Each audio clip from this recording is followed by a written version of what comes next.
പൂക്കളുടെ കാര്യത്തിൽ ഒരു കോംപ്രമൈസും ഇല്ല. സീസൺ ആയി കഴിഞ്ഞാൽ നിറച്ച് പൂക്കളുണ്ടാകുന്ന ഒരു ചെടിയാണല്ലേ ഡാലിയ ചെടി. പിന്നെ ഈ ചെടിക്ക് അത്യാവശ്യം ഒരു കെയറിംഗ് ഒക്കെ കിട്ടിക്കഴിഞ്ഞിട്ടുണ്ടെങ്കിൽ ഒരിക്കലും ഇത് നശിച്ചു പോവില്ല. നമുക്കറിയാം, നല്ല വെയിലും മഴയൊക്കെ കൊള്ളുന്ന സ്ഥലത്ത് നിന്ന് ഈ പ്ലാന്റ് സർവൈവ് ചെയ്ത് അടുത്ത വർഷമാകുമ്പോൾ മുളച്ച് വന്ന് വീണ്ടും പൂക്കളുണ്ടാവാറുണ്ട്. കാരണം ഇതിൻ്റെ ചോട്ടിൽ കിഴങ്ങുകളുണ്ട്. ചെറിയ ചെറിയ കിഴങ്ങുകൾ ഫോം ചെയ്ത ചെടികൾ അത് വലുതായി പ്ലാന്റ് നശിച്ചു പോകുന്ന സമയമാകുമ്പോഴേക്കും മെച്ചുറായിട്ടുള്ള സീഡ്സായിട്ട് മണ്ണിനടിയിൽ അവശേഷിക്കുന്നു. അതിനുശേഷം അടുത്ത വർഷമാകുമ്പം അതേപോലെ മുളച്ച് വന്ന് വീണ്ടും നമുക്ക് നല്ലൊരു പൂക്കാലം സമ്മാനിക്കുന്നു. അതാണ് ഡാലിയ ചെടികൾ. അപ്പം നമ്മൾ ഇന്ന് കാണിക്കാൻ പോകുന്നത് ഡാലിയ ചെടികളാണ്. നമുക്ക് വലിയ ഡാലിയ ചെടികളും ഉണ്ട് കേട്ടോ. അപ്പോൾ വലിയ ചെടികൾക്ക് കുറച്ചും കൂടി റേറ്റ് വരും. ഇതെല്ലാവർക്കും വാങ്ങാൻ പറ്റുന്ന നല്ല അഫോർഡബിൾ പ്രൈസിലുള്ള ഒരു കോംബോ ഓഫറാണ്.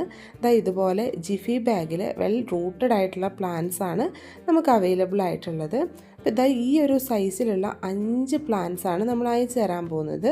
5 ചെടികൾക്ക് വെറും 299 രൂപ മാത്രമേ കേരളത്തിൽ എവിടേക്കും നമ്മൾ അയച്ചു തരുന്നതിന് പ്രൈസ് വരുന്നുള്ളൂ. ഇതിന് എക്സ്ട്രാ ചാർജ് ഒന്നും വരുന്നില്ല. നമ്മൾ DTDC കൊറിയർ വഴി അല്ലെങ്കിൽ സ്പീഡ് പോസ്റ്റ് വഴിയാണ് ഈ പ്ലാന്റ്സ് ഒക്കെ അയച്ചു തരുന്നത്. സ്പീഡ് പോസ്റ്റ് വേണ്ടവർ പ്രത്യേകം പറയണം, അല്ലെങ്കിൽ DTDC കൊറിയർ വഴിയായിരിക്കും അയക്കുന്നത്. ഡാലിയ ചെടികളൊക്കെ ആവശ്യമുള്ള ആരെങ്കിലും ഉണ്ടെങ്കിൽ നമ്മുടെ ഈ കാണുന്ന വാട്സപ്പ് ത്രൂ ആണ് ഓർഡർ ചെയ്യേണ്ടത്. ഈ നമ്പറിലേക്ക് വാട്സപ്പിൽ ഡാലിയ എന്ന് മാത്രം ഒരു മെസ്സേജ് അയച്ചാൽ മതി. പ്രത്യേകിച്ച് അറിയേണ്ടതായിട്ടുള്ള കെയറിങ് ഒന്നും ഇല്ലാത്തൊരു പ്ലാന്റാണിത്. അത്യാവശ്യം നല്ല സൺലൈറ്റും വേണം, ആവശ്യത്തിന് നനവും വേണം. ഈ 2 കാര്യങ്ങൾ ശ്രദ്ധിക്കണം. പിന്നെ ആവശ്യത്തിൽ കൂടുതൽ വളങ്ങളൊന്നും ഈ ചെടിക്ക് ആവശ്യമില്ല. അപ്പോൾ നമ്മൾ അങ്ങനെയുള്ള കാര്യങ്ങളൊക്കെ ചെയ്തു കൊടുക്കാതിരിക്കുക. അതുപോലെ തന്നെ ഇതിൻ്റെ വെറൈറ്റീസ് എങ്ങനെയാണ് സെലക്ട് ചെയ്യുന്നതെന്നുള്ളതൊക്കെ നമ്മുടെ ലോങ് വീഡിയോയിൽ പറഞ്ഞു തരാം കേട്ടോ.